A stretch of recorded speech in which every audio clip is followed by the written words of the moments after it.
Hey everyone, it's an absolute privilege to be here. I'm Vidish. I'm a AI/ML engineer one at GeekyAnts.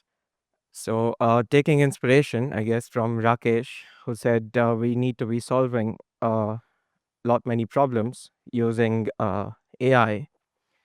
I've come here with an application that I built specifically for this stage, and which solves that probably one specific problem. So let's begin. As technology relentlessly advances, and as AI continues to permeate into more and more parts of our daily lives and professional spheres, it is now, of course, more important than ever to think of what sort of impact it may have on a domain as fundamentally vital, deeply personal, and inherently human centric as healthcare. In the midst of all this chatter about AI transforming all the different industries, one of the most popular questions that probably professionals are asking each other is, will AI replace us? How much of what I do as a part of my work will I not have to do anymore? Will these powerful algorithms, with their seemingly boundless capabilities for processing, learning, and automating tasks, eventually replace us humans? I'm not here to answer these questions. Rather, I'm here to demonstrate that AI can be a complement to these capabilities of a medical personnel.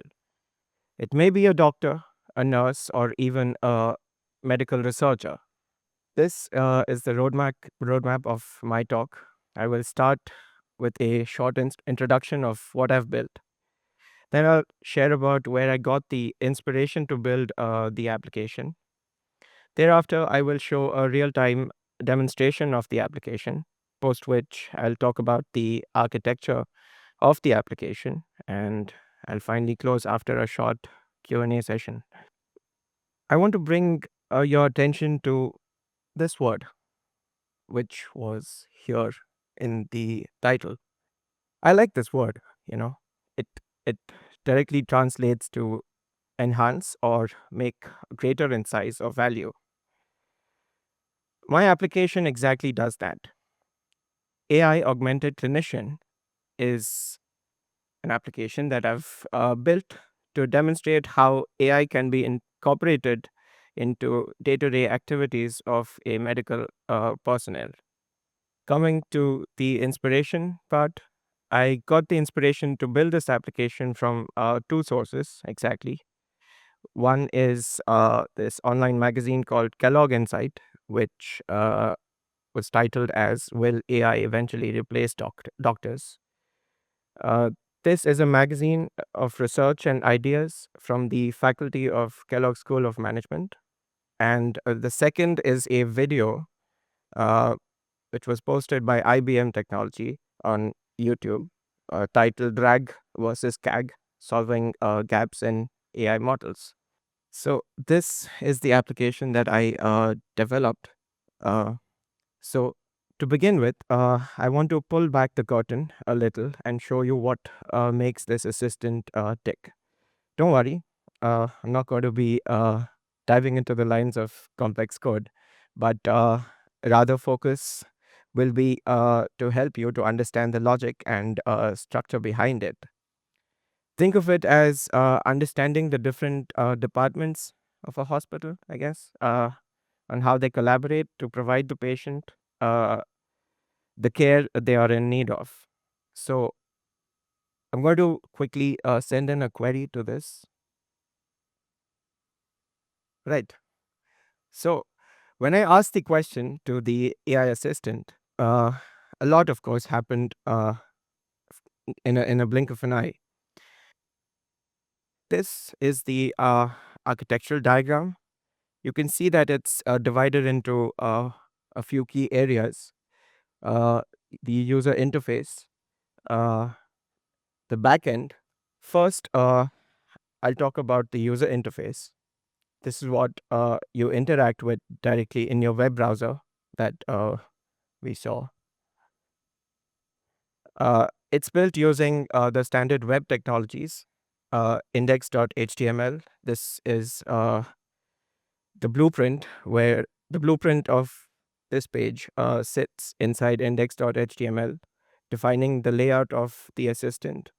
You'll notice it's designed with two main panels, a chat area on the right side and a dedicated space for source documents, the information that's generated on the right side of the screen. The left side of the screen shows where that information was generated from. The most important feature here, which directly ties into the augmented intelligence theme, is the source document panel. When the AI provides an answer, it doesn't just give you a response, it also shows you where it got that information from, like I just mentioned. Snippets from patient records uh, to treatment guides or drug interaction data. This transparency is crucial. It allows the medical professional to quickly verify uh, the AI suggestions, understand the context, and maintain full clinical oversight. It's the AI saying, here's my recommendation, and this is the evidence. So there are three things that a medical practitioner can search for using this application. One is the patient's records. The other is the treatment guides to the patient's medical condition. And let's say a patient has been prescribed with a few drugs, then uh, they can extract information related to the interactions of those drugs. Now, coming to the backend of the application, I used Fast API to build the application's backend. At the heart of the backend is a component called as the RAG and CAG pipeline, which stands for retrieval augmented generation and cache augmented generation. Let me explain what that simply means. Retrieval. Imagine the AI has a vast library of medical textbooks, research papers, and patient files. When you ask a question, or a medical practitioner asks a question, the first thing it does is that it retrieves the most relevant sections from the library, that is the knowledge base or the data set. It doesn't read every single book. It intelligently finds the specific pages related to the query. Now, the library is powered by the following data sources. First, of course, the patient's records, the treatment guides, and the drug interaction data. All of them have been loaded from a simple JSON file. There are three different JSON files for each of those data sets. This raw text inside the JSON file is then converted into a format for the computer to understand, numerical representations, if you will, called as embeddings. And they are stored in a specialized database called as vector store. And the vector store that I used for this particular application is called ChromaDB. There are other options as well. I guess one of the popular ones is Pinecone. This vector store allows for incredibly fast and accurate searching. Then there is a file called as the dataloader.py, which acts as a librarian, making sure that all this raw information is loaded correctly. Uh, let me. So these are the three data sets that I've created, sample data sets, of course. Let me go to the drug interactions.json and show you what the data inside this file looks like. So there are two drugs and drug one and drug two, of course. And there's like a little description about the interaction about those two drugs. And I can show you uh, the data for patient records as well. So this is what the patient's data looks like. And finally, treatment guides. All right. So all of these have been loaded into the RADCAC pipeline using this Python file, dataloader.py. And then there's a config.py, which is like a settings manual, which tells the system where to find everything and what models to use. I'll quickly show you what that. So the model that I've used is one from Olama called Mistral. I've hosted it here locally, and this is what the config.py looks like. That's the retrieval bit. Now, coming to the augmented generation bit, once the AI has retrieved the most relevant information, it then uses its brain, a powerful large language model. In this case, it's Mistral, uh, which I've hosted it locally here. This LLM doesn't just generate generic text, it augments its responses by incorporating the specific retrieved context. In this case, those three data files that we just had a look at. It's like a medical student who, before answering complex questions, quickly consults their most relevant textbooks and then synthesizes a precise information based on the reading. This ensures that the answers are highly relevant, accurate, and avoid the common pitfalls of hallucinations. Coming to the RAG and CAG pipeline, this is the core orchestrator of the entire process. It manages the retrieval from the vector store, that is ChromaDB, sends the retrieve context along with the question to the OLAMA model, and then processes the model's response. There is even a small LRU cache, which is like the AI short term memory, making it super fast if you ask the same question twice. So I guess we can give that a go. So, since it took quite a while, if you remember, for this text to get generated. Now, if I were to post the same question again, or rather a variation of it, what diagnosis? Okay.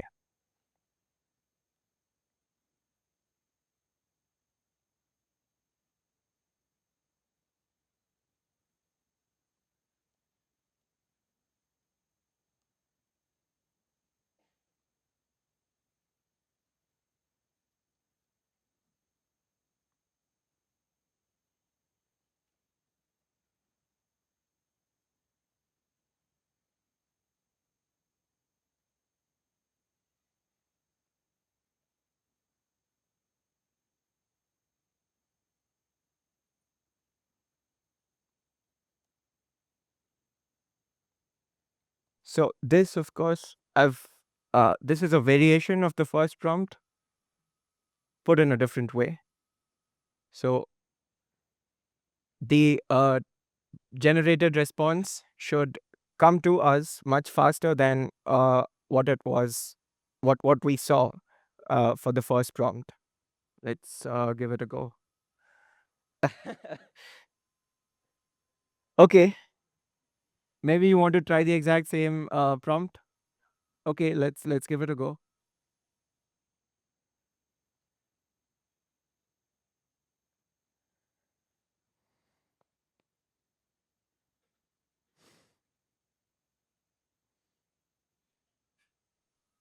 Well, I'm going to take that as a quicker response. Did you feel that it was a quicker response?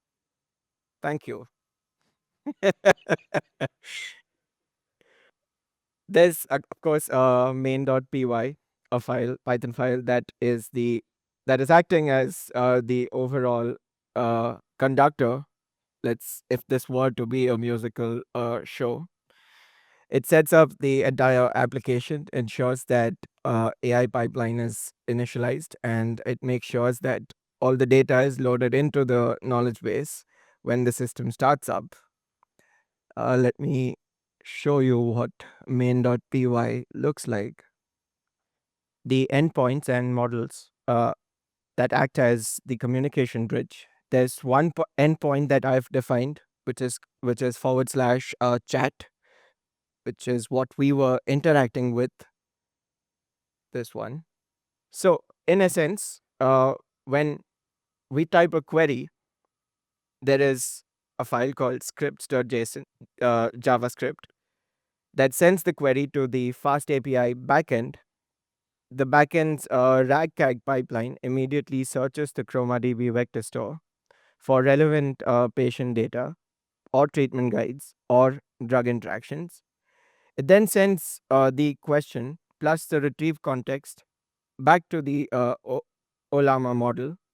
The model processes this information and generates a comprehensive text aware answer. This answer, along with the source documents, are sent back to the browser here. Finally, script.javascript displays the AI's response in the chat and populates the source documents panel, giving you full transparency about the origin point of the information.